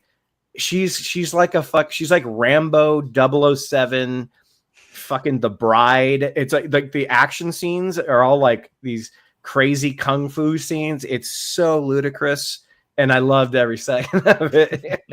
I never saw the first one. It's fine. Oh, and Joanne, remember how much the theater was laughing in the first one when she starts singing the song? Yes. The second one, out of nowhere, she starts doing it again, but it's a different song, and everyone in our theater was fucking dying. Like, oh, that's awesome. Yeah, because it just, you didn't expect it, and you're like, oh yeah, that's right, she did this really weird, funny song. Right. Megan 2, is the way to do a bad movie. Yeah, just take it to yeah, exactly, Josh. Exactly. I can't wait to see that. For sure. But another movie you saw, Ben, that I also saw and loved was Final Destination. I thought that Oh was my great. god, so much The fun. new one? So Yeah, fun, so man. fun. So fun. Nice. Good for you. Fucking A. What'd you think? Well, I had seen most, if not all, of the others. So, and I always thought they were underrated and like forgotten about. And I No, was they like, get a thinking huge about them. following. Yeah, What's that? they have a huge following actually. Okay, yeah. I just like hadn't heard anyone talk about them in a long time. And before I even heard that this one was being made, I was like thinking about it. And then when I heard it was being made for the year, I was very excited. But I actually thought it was really well written. Like I mean, I thought the whole story was interesting. Characters were cool. There was a lot of humor in there. Just like really fun, Scotty, you were I have a talking about question. I have a quick question. I Does anybody die? I think it's the best one out of the 6. Oh, for real? 'Cause we did a movie marathon here. Yeah. Me, Josh, and Bodek, we did like a movie marathon of all 5 because I'd never seen any. I think I saw the first one when it came out in 2000, but I'd never seen it since. And then everybody told me the opening scenes are so fucking cool, and every one of them had like great opening scenes. And then this one, it's like, whoa, really good opening. I fucking loved it, man. The movie was great. Yeah. I'll have to catch it. Scotty, were you going to talk about your favorite kill in it? There's so many. No, you know what? I have not seen any of the Final Destination movies, but the one kill from the Final Destination movies, because I have YouTube. I have a guess. Are you I have gonna a go guess. freeway? It is the log. Yeah, It's Yeah. the log through I knew the fucking in the face, and it's just like anytime I get behind Yeah. a truck, I'm just like, I'm gonna die. I have Well, to Yeah, pass yeah. this truck. The third one has That's one of the all the- scariest scenarios ever to me, which is going up on a roller coaster that does loops and it's Mhm. stopping in like mid loop, and then like the mechanics fail, so all the fucking seatbelts, because it's all mechanical seatbelts. You should still have a harness, just in case Right. it fails. Yeah, that one was like, oh fuck, because like that's Mhm. you think about that once in a while. I love Yeah. my good roller coaster, but Yeah. that is I think the most terrifying Final Destination kill was the glory hole. Because if you stick your penis through a hole, you're Yes. probably gonna die. Was that a home movie? Not one of the Final Destination. Well, no. It was in. Dong! Ding dong! My heart just skipped because I heard the door click right when you said that. and just the building settling. Like, oh my gosh, is someone that I work with going to barge in on me here right as Scotty's talking about glory holes and dicks? Oh, you're at work. No, I was It's gonna say, always the way. well, you guys, we're at the 2-hour mark. So, does anybody have Yeah, any let's other get movies? out of here. Does Let's anybody have any fucking other blow movies our they want to load. bring up at all that you want to mention? Not a new one, but saw Jaws for the 50th anniversary in theaters. Shit! On the big screen. On the big screen. That's actually the Fucking second time I've seen A-yo. it on the big screen. Nice. But yeah, a lot of fun. Movie still obviously holds up. It was longer than I remember, but also not a wasted second. Really, it's a very tight movie. Did you see it in the IMAX one? No, I didn't. I was in Nashville when I saw it, just in this old like classic theater. So seeing it in IMAX would have been cool. But Joanne, wasn't it me, you, John, and Josh that saw it in that 3D? Yes. That we thought was going to be gimmicky, but it just made the movie so much clearer and, well, 3-dimensional. Like, we loved it in 3D. It wasn't about the moments and the shark. It just had this beautiful clarity to it. That was fun. Yeah. That was fun. That was fun. So That was now, like 2 now I'm years ago. confused. That was a few years ago. So that what wasn't was that? for an anniversary. That was just, they just put it out. it gets re-released Okay. like every couple of years. Yeah. Yeah. Yeah. Okay. But this is the big 5-0. Big 5-0. All right. All right, you guys. Well, thank you all for being here. I love the pitches. Joanne's, aside from yours, whose was the best? No, I'm kidding. We don't have to do that. Joanne's was great. You know what? I think that everyone was good. Was good. We were all good. So, Martini Shot. I love having you on, Brandon. I'll always invite you, and you can come on whenever you can. So, if I harass you, on the Insta, so whenever we can get Billy. Yeah, Billy. Well, I'm gonna continue to invite him. He's a handsome man, is what I'm saying. He can come on anytime he wants. Scotty Joanne, it's good to have the three of us back. It's been a little bit. But pretty soon, at the end of this month, coming up, we're going to be doing the spoof off, which is the spoof movie bracket extravaganza, which will be a lot of fun. So we'll get a panel set up for that. I promise it won't take as long as it did last time. It's not 9 hours. A lot less movies, a lot less alcohol. That was our 9-year anniversary. It wasn't. I promise. We just were going crazy. You know? Yeah. So we'll have fun with that. And Billy, keep us posted on how the movie's doing.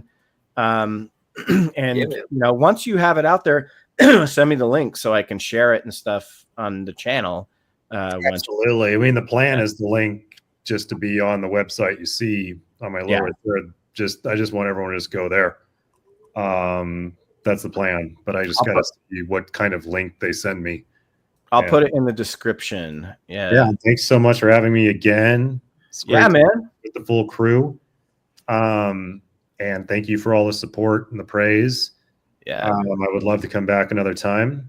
We'll see how the rest of the summer goes. And one last thing I would like to say, if you don't mind me stepping on my soapbox again, Ben, this has nothing to do with my film. It's just about movies in general.